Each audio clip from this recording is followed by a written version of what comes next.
இதனுடைய முக்கியமான நோக்கம் அந்த கூட்டத்தினுடைய நோக்கம் இந்த யாத்திரையில எனக்கு 200 தொகுதிகளை தாண்டி சென்னையில் நின்று கொண்டிருக்கின்றோம். ஜூலை 28ஆம் தேதி ஆரம்பித்தது.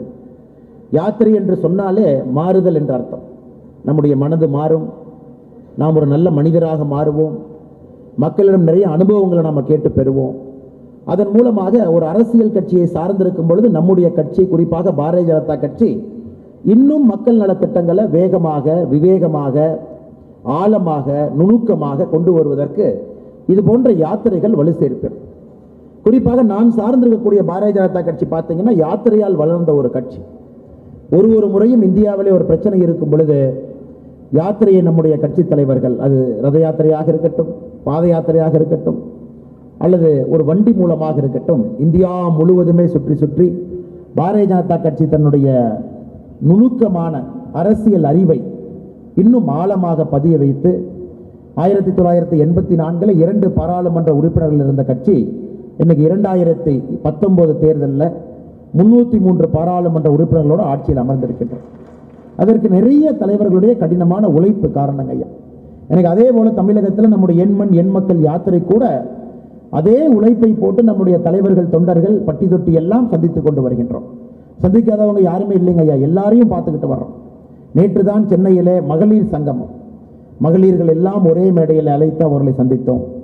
இன்னைக்கு நம்முடைய வழக்கறிஞர்கள் சங்கமம், வழக்கறிஞர்களை அழைத்து உங்களுடைய அனுபவத்தை கேட்டு பெற்று அதன் மூலமாக இன்னும் நுணுக்கமாக எங்களுடைய அரசியலை செய்ய வேண்டும் என்கின்ற ஆசையில் அந்த நிகழ்வு நடக்குது.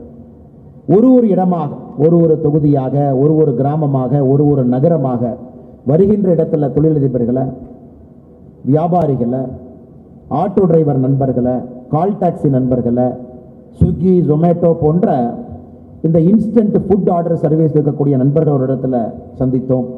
ஒரு இடத்துலையும் கூட கலைஞர்களை சந்தித்தோம். நாதஸ்வர கலைஞர்கள் இருந்து, பெரிய பெரிய வித்வான்கள் இருந்து, அதையெல்லாம் தாண்டி நம்முடைய பண்டைய தமிழ் காலத்திலிருந்து நமக்கு தேவையான மண்பானையிலிருந்து எதையெல்லாம் செய்கின்றார்களோ அந்த தொழிலாளர்களுக்கு ஒரு தனி சந்திப்பு.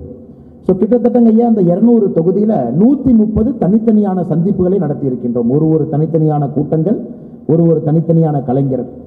எல்லா இடத்திலும் கூட பெரிய ஆச்சரியம் என்னன்னாங்க, எவ்வளவு விஷயங்கள் நாம் இன்னும் தெரிந்து கொள்ளாமல் இருக்கின்றோம், எவ்வளவு விஷயங்களை நாம் தெரிந்து கொள்ள வேண்டும்.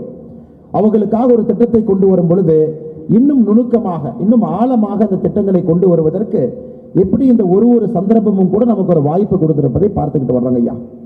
இன்னைக்கு முதல்ல உங்களுடைய கருத்துக்களை எல்லாம் நாங்கள் பெற்றுக்கொள்வதற்கு முன்பாக நம்முடைய அரசு, பாரத பிரதமர் நரேந்திர மோடி அவர்கள் 10 ஆண்டு கால சாதனை, குறிப்பாக நம்முடைய நீதித்துறை சம்பந்தப்பட்ட சாதனைகளை உங்கள் முன்னால் எடுத்து வைக்க வேண்டும் என்பது என்னுடைய அன்பான ஆசைங்கய்யா. உங்களுக்கு தெரிந்திருக்கும், ஏன்னா இந்தியாவிலே அதிகமாக படிப்பவர்கள் வழக்கறிஞர்.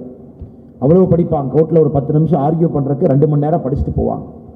ஒரு 10 லைன் எழுத வேண்டும் என்றாலும் கூட 1000 லைன்லேருந்து 10 லைனை சுருக்குவாங்க. அதனால் வழக்கறிஞர்களுக்கு நிச்சயமாக நாம் இதைத்தான் நீதித்துறைக்கு நாம் செய்திருக்கின்றோம் என்று சொன்னால் உங்களுக்கு தெரியாது புதுசாக இதை சொல்லிங்க ஐயா. இருந்தும் என்னுடைய கடமையாக உங்கள் முன்னால் சில கருத்துக்களை வைக்க வேண்டும் என்பதற்காக இங்கே நின்று கொண்டிருக்கின்றேன்.